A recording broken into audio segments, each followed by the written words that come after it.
বিপদে মুসিবতে সহায়তা করো তুমি, দুঃখ বেদনা সান্ত্বনাও তুমি। হারানোর ব্যথা যদি ঘিরে ধরে আমাকে, হারানোর ব্যথা যদি ঘিরে ধরে আমাকে, আল্লাহ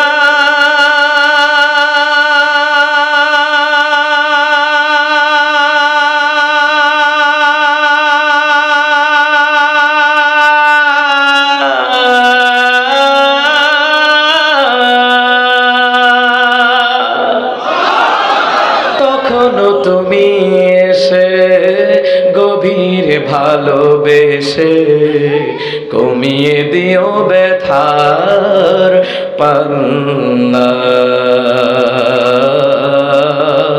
কমিয়ে দিও ব্যথার পাল্লা। আমিন কোন? এই জন্য আল্লাহ ইয়াশকুরু ফাইন্নামা ইয়াশকুরু লিনাফসিহি, যে ব্যক্তি শুকর করবে এটা তার নিজের জন্য হয়ে যাবে। ওয়া মান কাফারা ফাইন্নাল্লাহা গানিয়্যুন হামিদ। কেউ যদি শুকর গুজার না করে আমি আল্লাহ অভাবে পড়ে যাব না, আমি আল্লাহ অভাব মুক্ত। কেউ যদি শুকর গুজার না করে আমি আল্লাহ গরিব হয়ে যাব না, আমি আল্লাহর প্রশংসা কমে যাবে না, আমি আল্লাহ তাআলা চির প্রশংসিত। সুবহানাল্লাহ বলবেন না? ও মুসলমান ইমানদাররা, এই জন্য মনে রাখবেন শুকর গুজার করলে নিজের লাভ হয়। কেমনে হয়? নবী আলাইহিস সালাম বলেন, মেরাজের রাতে জান্নাতের ভিতরে আমি ঢুকলাম। সুবহানাল্লাহ বলবেন না? মেরাজের রাতে রাসূল বলেন, জান্নাত দেখলাম, জাহান্নামও দেখলাম, সপ্তম আসমান পারে দিয়ে আরশে মুআল্লাই গেলাম। জান্নাতে ঢোকার পরে দেখি সুন্দর একটা ঘর। এত সুন্দর ঘর আমি রাসূল দুনিয়ার জীবনে দেখি নাই। এমনি নবী আলাইহিস সালাম বলেন, ও জিবরাইল মান হাউলা, ইয়া জিবরাইল, ও জিবরাইল এই লোকগুলো কারা জান্নাতের ভিতরে? ও জিবরাইল, এত সুন্দর ঘর জান্নাতের ভিতরে দেখলাম, এই ঘরটা কাদের জন্য বানানো হয়েছে? এত সুন্দর ঘর দুনিয়ার জীবনে আমি দেখি নাই। জিবরাইল বলেন, ওগো রাসূলুল্লাহ, এই ঘরের মধ্যে কোনো কিছু লেখা আছে নি? দেখেন নবী বললেন, হ্যাঁ লেখা আছে। দরজার মধ্যে লেখা আছে বাইতুল হামদ, প্রশংসাকারীদের ঘর।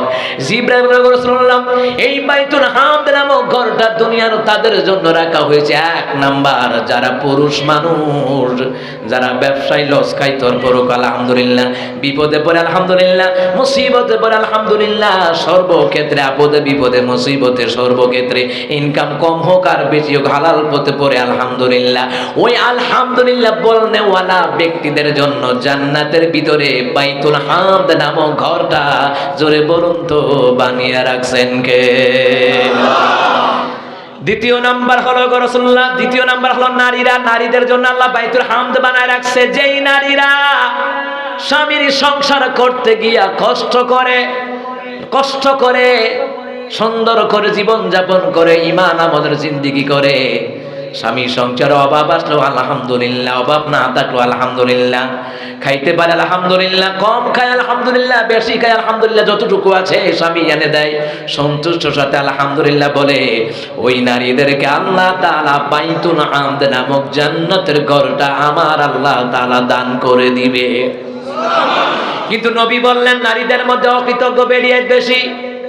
জামাই সংসার করে, যদি কোনো সময় কম পড়ে তখন কিতা কয় জামাই রে, তোমার কাছে বিয়ে বই আর কইজাটা আং রয়ে গেছে গা। ও মা, কথা ঠিক আছে নি? ও তোমার কাছে বিয়ে বইছি, 100 বছর ধরে আর শান্তি বইয়া গেলাম না, কইজা আং রয়ে গেছে গা। আচ্ছা, কইজা আং রইলে কি মানুষ বাঁচে? তে বিড়ি বাচ্চা রইল কেমনে? কথা কন। আমার আম্মাজিরা সাবধান, স্বামীর প্রতি না শুকরি করা যাবে না। স্বামীর উপরে সন্তুষ্ট থেকে যায় না দেয় আলহামদুলিল্লাহ পড়া লাগবে। ফাতেমা রাদিয়াল্লাহু তাআলা আনহা সংসার অভাব কখনো স্বামীর বিরুদ্ধে বাবার কাছে অভিযোগ দেয় নাই। সুবহানাল্লাহ বলবেন না?